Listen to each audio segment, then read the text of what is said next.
você tá vendo só do jeito que eu fiquei, que tudo ficou uma tristeza tão grande nas coisas mais simples. O tema do seu programa Só Saúde hoje é depressão. Você vai falar de novo, Isabel, depressão outra vez? Já sei tudo sobre depressão. Pois é, eu também já sei tudo. Já aprendi tudo com os médicos, a gente já sabe que é doença e tal, mas tem uma questão importante na depressão, que é a questão dos medicamentos. Por isso eu estou aqui com uma expert no assunto, que é a doutora Helena Maria Calil, da Escola Paulista de Medicina, Unifesp, que eu recebo hoje mais uma vez com muita alegria, né? Doutora, me diz uma coisa, tem várias questões aí que eu fico curiosa com relação aos medicamentos. Primeiro, tem muito preconceito contra o medicamento antidepressivo, porque o pessoal acha ou que vicia, ou que é igual o benzodiazepínico, o famoso calmante, que vai dopar, que depois não vai conseguir se livrar. Então, eu queria que você explicasse para nós o que é um antidepressivo e o que ele faz na nossa cabeça. Certo, Isabel. Eu acho que você pegou exatamente um ponto muito importante, que é a questão do preconceito que ainda existe, né, muito arraigado na população, e quando alguém a pessoa é encaminhada para um tratamento com um psiquiatra, às vezes demora meses para aceitar, porque o preconceito, parte desse preconceito é que psiquiatra é coisa para louco, né? E então, ainda tem isso. Então, se psiquiatra é coisa para louco, o segundo receio é, eu vou lá, ele vai me receitar um remédio, vai me dopar, e como é que é isso?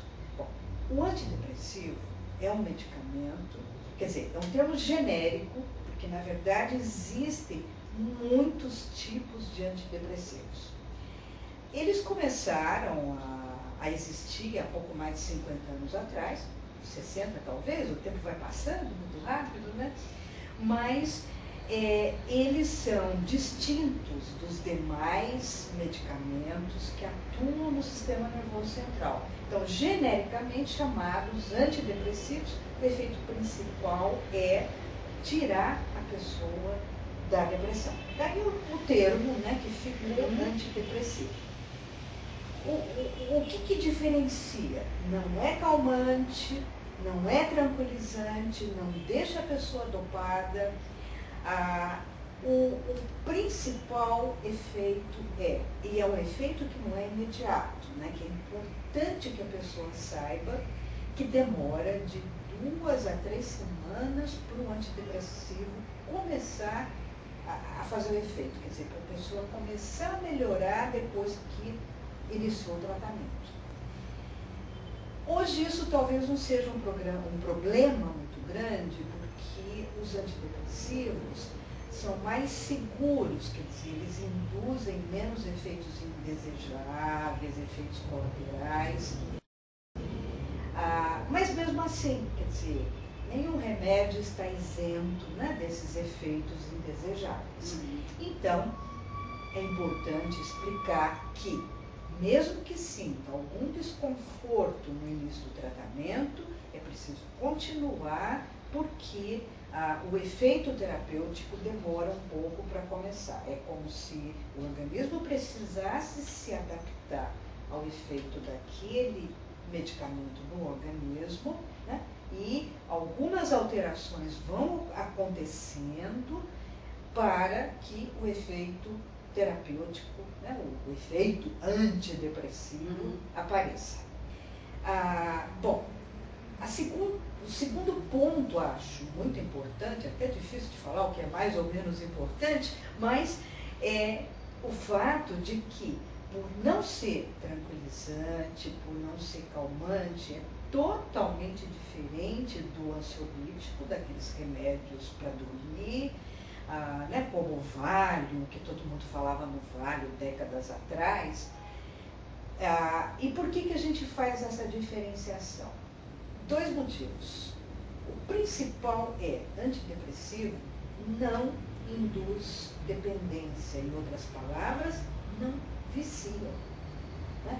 São medicamentos que as pessoas tomam e se recuperar completamente, dizendo, se tiver remissão completa, remissão dos sintomas, né? Se recuperar completamente, a pessoa vai, depois de algum tempo, parar de tomar o remédio e não vai ter desconforto nenhum, porque não tem dependência. Que interessante, quer dizer que não é uma coisa para o resto da vida, não é um remédio que eu vou tomar para o resto da vida, ou para algumas pessoas e para outras não. Essa distinção é outra questão importante, porque para algumas pessoas dá perfeitamente para tratar aquele episódio depressivo, se ela se recupera completamente, depois de, em média, 1 ano, 12 meses, dá para parar com o medicamento. Quando é que não dá? É quando a pessoa teve já 2 ou mais episódios de depressão e que foram graves o suficiente para interferir com a vida dela. Então, nesses casos, nós propomos a manutenção do tratamento com antidepressivo, porque tem muitos estudos que demonstram, né, que comprovam que, na verdade, esse tratamento de manutenção reduz a recidiva, quer dizer, a frequência, a recaída, não é propriamente recaída, reduz a frequência de outros episódios depressivos. Né?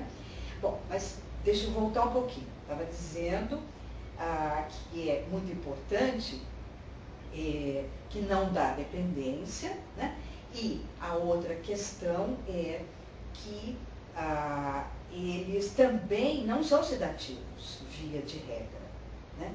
Tem algumas exceções, como eu já disse, são muitos os medicamentos antidepressivos e tem alguns que podem dar um pouco de sonolência, que nós utilizamos para administrar à noite e ajudar com a insônia, né? Que muitas vezes acompanha a depressão. Muitas vezes vem junto, né? Muitas vezes, em geral sim, né? E mais ainda, embora eles continuem sendo chamados, classificados como antidepressivos, esses medicamentos são utilizados também no controle de ansiedade, né?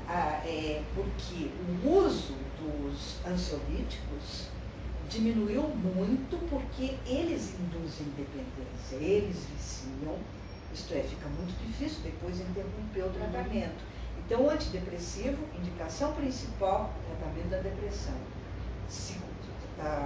Segundo uso importante, controle dos quadros ansiosos. Então, quer dizer que você deixa o ansiolítico que vai te causar alguma dependência e vai para o antidepressivo que não causa nenhuma. Agora,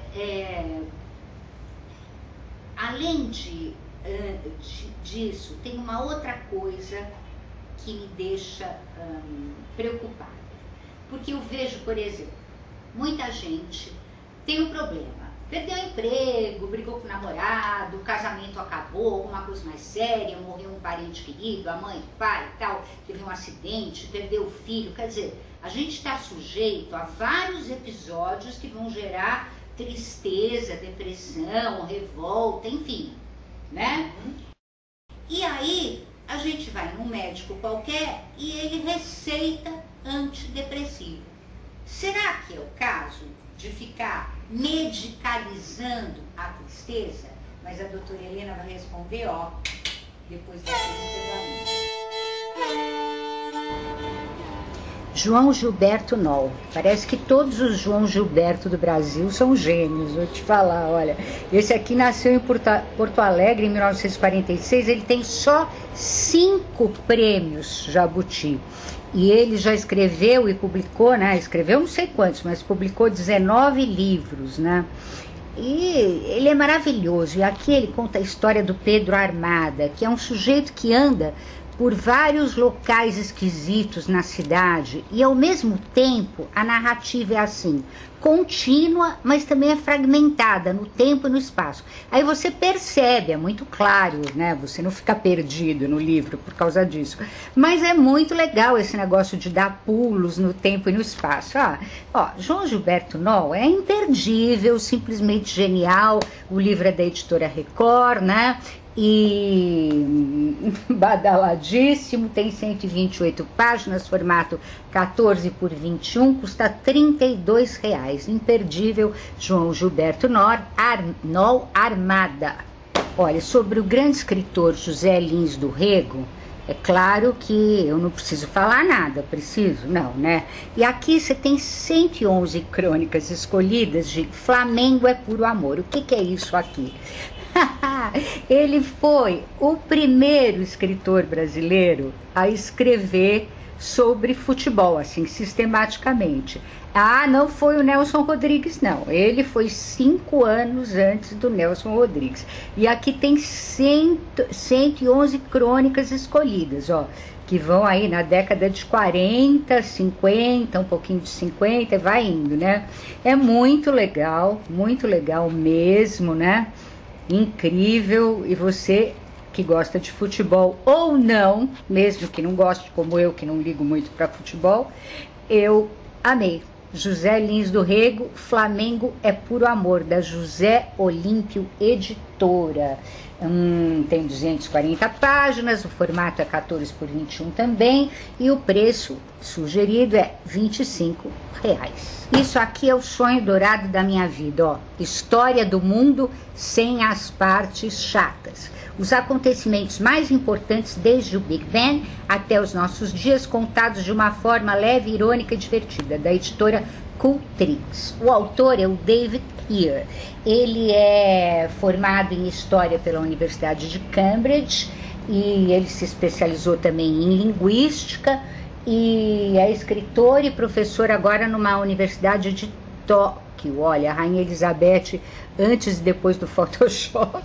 Bom, é o seguinte, aqui ele vai contando a história do mundo, né, de uma maneira muito sintética, muito rápida e muito divertida. Então aquela chatice que a gente aprende na escola, às vezes não é chato, né? Depende do professor. Tem professor de história que é acadêmico demais, aí é muito chato. Mas esse livro aqui não é absolutamente chato em nada, tá certo? Então tá aqui para você a História do Mundo sem as partes chatas, da editora Cultrix. O livro tem 264 páginas, custa R$38. R$38 muito bem gastos. Pois é, quando a gente foi para o intervalo, eu estava perguntando para a doutora Helena se a gente não corre o risco de medicalizar uma simples tristeza, uma depressão que é passageira, que é fruto de uma perda, de uma tristeza, enfim. Outra questão muito importante, Isabel, porque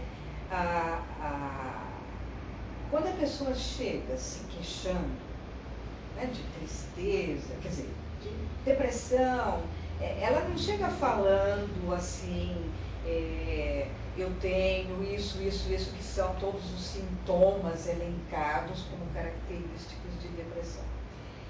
Então, claro que o antidepressivo não é só receitado por psiquiatra, até talvez mais por clínicos, ginecologistas, neurologistas, do que psiquiatra, porque tem um número muito menor de psiquiatras e qualquer médico pode receitá-los.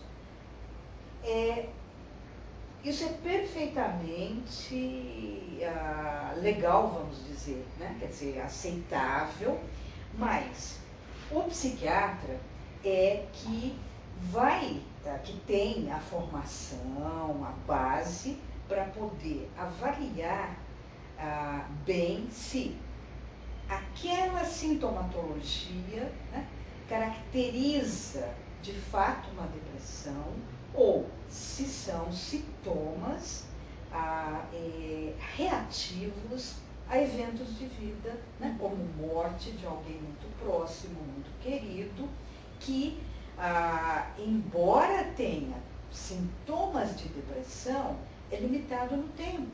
Então, não vai precisar, em geral, de um medicamento. Né?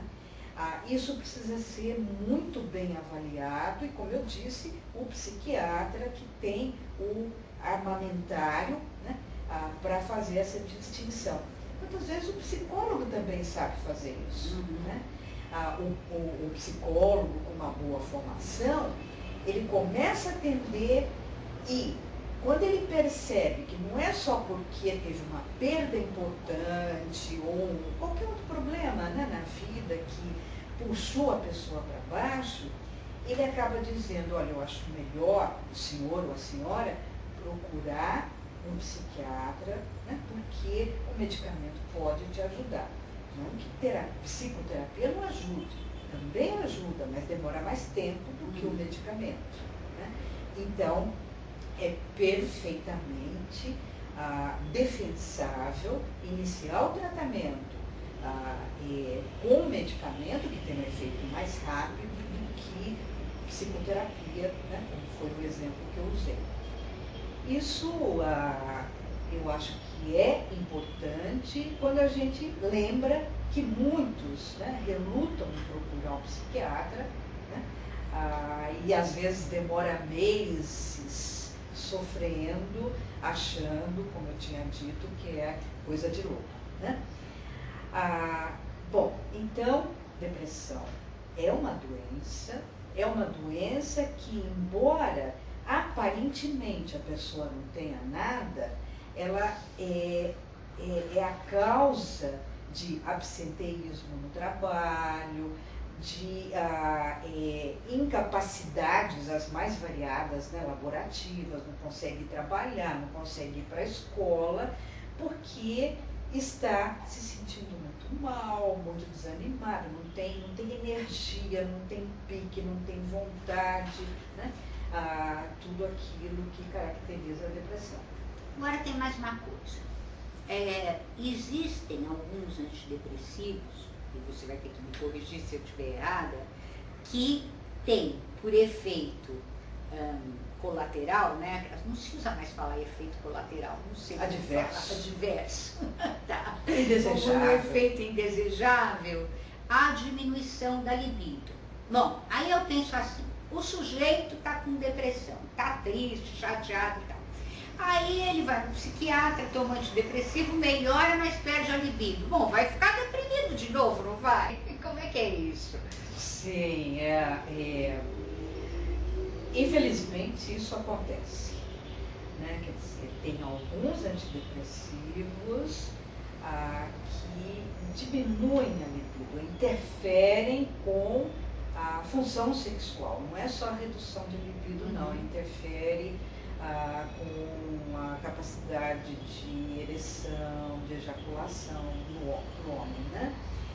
Então, quando isso acontece, na minha opinião, o que eu faço na minha prática clínica é buscar um outro antidepressivo que tenha menos esse efeito, ao invés de buscar associar outros medicamentos para cortar o efeito, ou simplesmente falar, toma um Viagra, um Cialis, né? Porque tem gente que faz isso, né?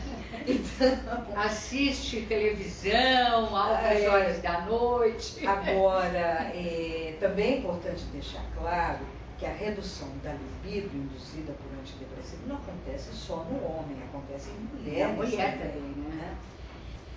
Talvez seja importante a gente lembrar que redução de libido é um dos sintomas da doença. A pessoa perde motivação, perde interesse por tudo, inclusive por sexo.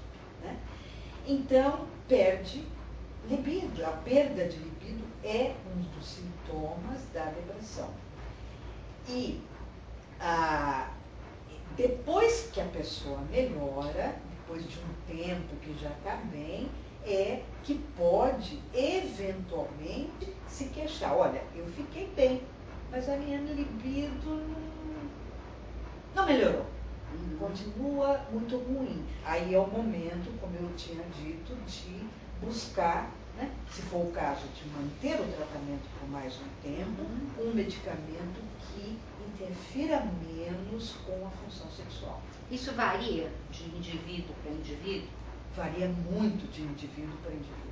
Por que será? Muita coisa não sabemos ainda. É difícil, né, imaginar. Mas, de qualquer maneira, por erro e acerto, você vai experimentando, não é isso? Sim, sim. E o paciente, quer dizer, a pessoa, o cliente, é um grande aliado, nosso grande aliado, porque, né, explicado que, olha, vamos trocar, e principalmente para aqueles que precisam de tratamento de manutenção, né, eles mesmos se convencem que é muito melhor continuar tomando remédio do que parar e de novo ficar deprimido. Então, explicando que, né, tem diferença de um medicamento para outro, a gente faz a mudança e ele diz, não, de fato, estou muito melhor com esse. A interferência, né, com a função sexual é muito menor, ou então, não, até o contrário, olha, vamos voltar porque aquele interferia menos. Né? Então a gente vai tateando. Vai indo, né? E acaba acertando. Agora, você acha que tem muita gente deprimida sem diagnóstico? Deprimida doente, que eu estou dizendo? Tem. Acho que tem muita gente ainda, apesar do que a gente estava falando, outros especialistas, médicos, né, ginecologistas, neurologistas e outros receitam antidepressivo, quer dizer, os colegas conseguem perceber que a pessoa poderá melhorar, né, com o antidepressivo. Mas muitos não falam, eles procuram os médicos com queixas somáticas, queixas físicas. E passa por uma série de medicamentos, de exames. E não acha nada. Né? E não acham nada. E a pessoa se sentindo muito mal e cada vez que faz um exame, chega para o médico diz, não, mas a senhora não tem nada. E a pessoa mesmo se sente muito mal, mas eu estou sentindo, doutor, eu não tenho nada. Quer dizer, o diagnóstico não foi formulado, não foi feito. Né? E a gente ainda vê muito disso. Às vezes, pessoas que estão em tratamento há tempo para labirintite, por exemplo. Né? Você começa um antidepressivo, pronto. Acaba a labirintite e vários outros problemas, né? Gastrite, até colite. Né? Que tem um fator nervoso, né? Desaparece completamente. Eu ultimamente venho tendo uma experiência de clinicar no Nordeste e lá é mais frequente, né, as pessoas sabendo, olha, tem uma médica de São Paulo, professora universitária que está atendendo aqui, você não vai lá, quem sabe, né? E então eu recebo muito mais lá pessoas que poderiam ter se beneficiado do tratamento antidepressivo do que em São Paulo. Ainda acontece aqui também, né? Quer dizer, a pessoa está muito mal e demora até que alguém que saiba ou que tenha tido depressão, reconhece e fala assim, escuta, por que não procura? Né? E aí ainda esbarra com o preconceito com o psiquiatra, né? Aí ainda esbarra, não, no psiquiatra não, eu não sou maluco, né? O psiquiatra... Até, às vezes, médicos e médicas... Também tem, né? Sim. Porque nós somos como todos, né? Médicos, médicas, como são todos pessoas, os demais. E relutam muito. É claro que não é todo mundo, né? Mas a procurar ajuda sei lá por que, mas é um fato. Bom, mas a gente está combatendo isso, né, Helena? Sim. Há muitos anos, falando na televisão, falando aqui na internet, enfim, tentando ajudar as pessoas a esclarecer, né? E acabar com mais esse preconceito. Doutora Helena Calil, muito obrigada pela sua presença mais uma vez no programa Só Saúde. Isabel, eu que agradeço, muito obrigada. É sempre um prazer estar com você, né, nesse trabalho de divulgar tudo que se relaciona à saúde, que é, de fato, muito importante para a população. Muito obrigada. Para você, até o próximo, né?